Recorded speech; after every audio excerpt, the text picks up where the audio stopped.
Greetings po mga kababayan. Harinawa sa mga oras na ito, saan man kayo naroroon, kayo ay nasa mabuting kalagayan. Alright, so, o sa mga hindi pa po nakakilala sa akin, ito pong muli sa Atty. Rogelio Wong ng Batas Pinoy. Ang ating pong channel, isa pong legal aid public service program ng inyong lingkod in collaboration with Integrated Bar of the Philippines. Paalala lang po, ang ating pong napag-usapan, pinag-usapan o napag-usapan na. Huwag po niyong may turing isang legal opinion pagkos consider discussion for information purposes only. Kung meron po kayong concern, pinaka-the best na yung magkonsulta kayo sa inyong lawyers. Alright? Bago tayo magpatuloy, sa mga hindi pa po nakapag-subscribe, please do me a favor if you find our videos informative and interesting, pakiclick lang po yung subscribe, share, and like buttons po natin. And of course, yung notification bell upang sa ganun, pag mayroon tayo mga updates, no, ng mga videos, ay you'll be duly notified at wala po kayong mamimiss na mga episode. And this will also give the opportunity to your friends, kaibigan man ninyo, kakilala, kapitbahay, na sila din, no? May ma-share natin ang ating mga pinag-usapan dito at sila din ay may mapulot na kaalamang legal impormasyon, no? Dito sa ating pag-usapan kasi nga sabi natin lagi, di ba? Lamang na ang may alam sa batas, okay? So, please do me a favor. Ang goal po natin ay ma-hit po natin yung 1 million subscribers before the end of this year. Alam ba ninyo na base po sa datos ng YouTube, ay more than 60% po ng ating viewers, no, na palagi namang nanonood, which I really thank you, ay hindi po sila subscribers. I don't know for what reason, but wala naman pong bayad, no? Ang pag-subscribe, wala din pong bayad ang pag-click ng shares and subscribe, no? Please do me a favor, no? Ang sa akin naman, if you find this video interesting, yung ating channel, informative at nakakatulong po sa inyo o nakakatulong to sa ating mga kababayan, kaibigan, kamag-anak o kakilala ninyo o kapitbahay ninyo, please do me a favor. Pakiclick naman yung subscribe, share, and like buttons po natin upang sa ganon, mahuli po tayo ng algorithm ng YouTube at marami po tayong ma-reach out ng mga kababayan. Okay?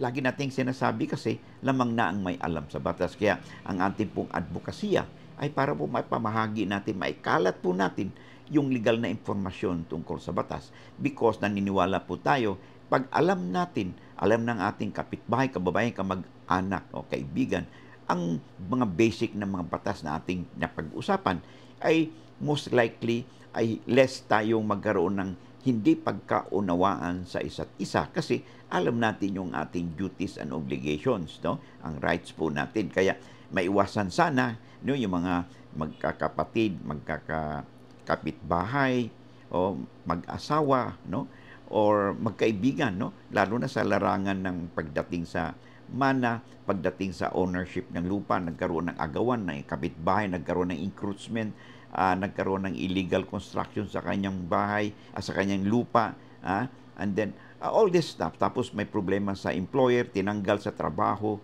okay? Nagpatitulo ng lupa, may mga problema sa lupa, may problema sa birth certificate, no?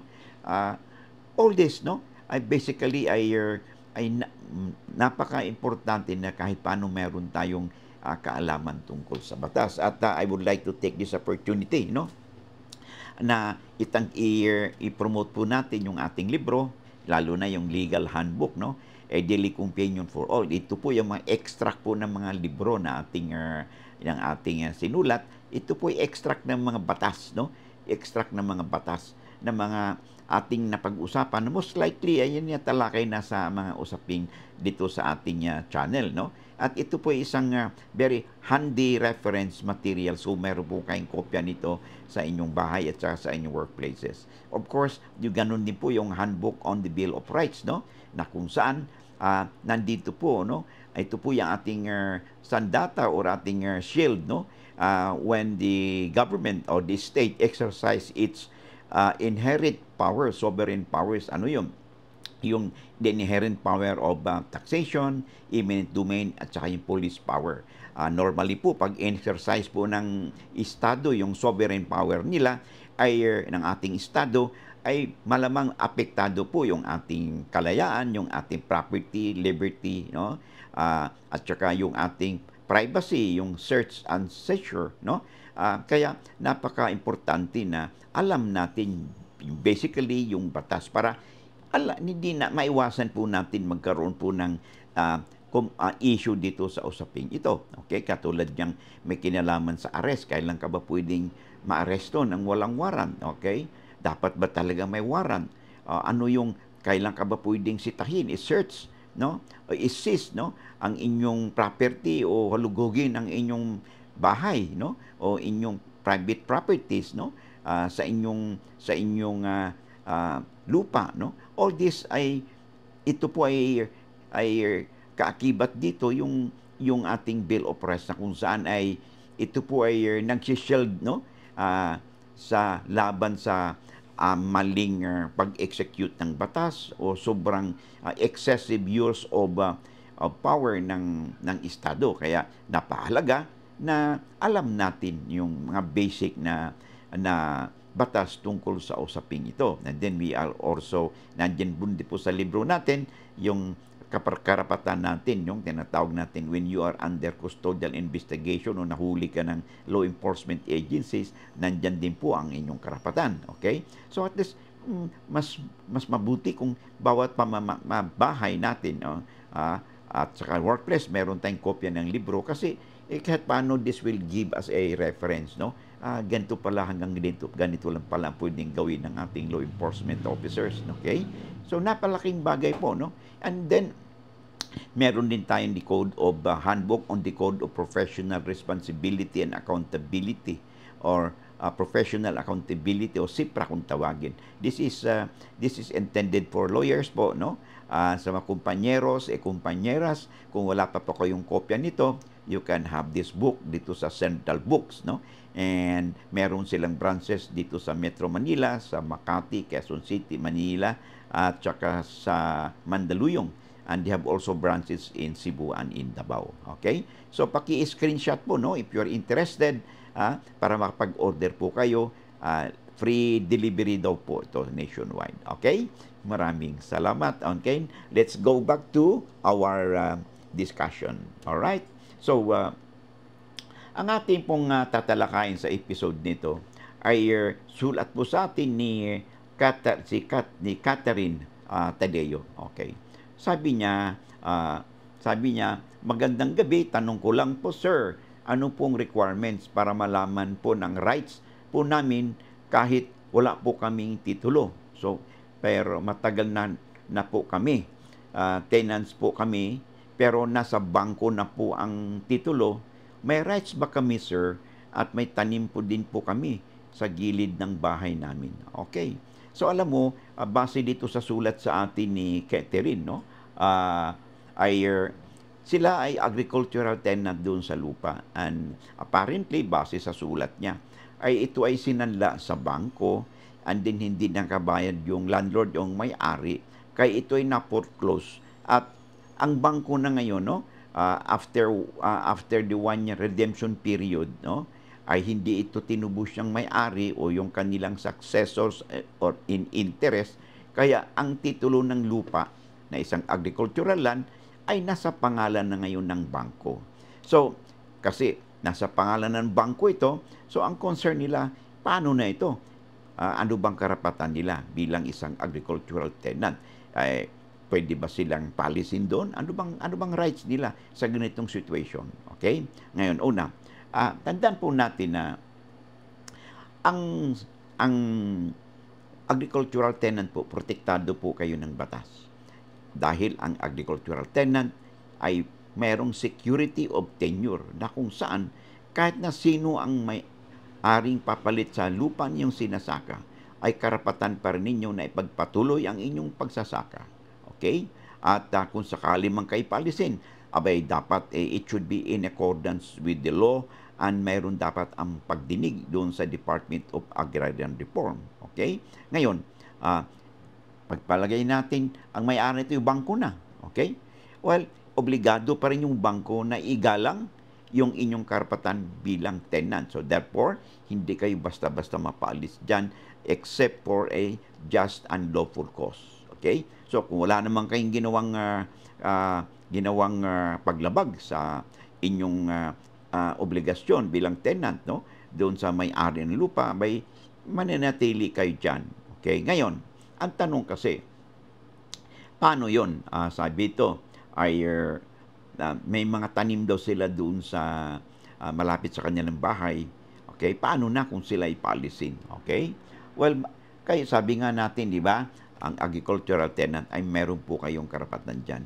Hindi kasi kumpletong sulat ninyo, pero sa pananaw po natin, kung halimbawa na foreclose na nga ito, no, at nagkaroon ng auction sale, ay dapat yan yung tenant nag-participate doon sa auction sale para sila, kasi meron silang right of preemption no?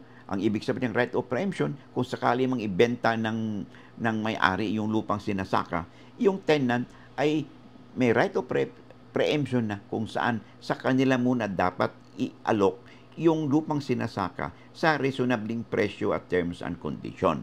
Pero kung hindi ito nasunod dahil nga ay nag-prescribe na yung 1-year redemption period, no? Kasi pag ang mortgage po kasi sa financial institution, sa bangko, pag nakaraan po ng 1 year, no, after the auction sale, at meron po tinatawag tayong 1-year redemption period na upang sa ganun, yung may-ari ng lupa o kung hindi man, yung kanilang successor in interest ay pwede pong tubusin yung nasanlang lupa.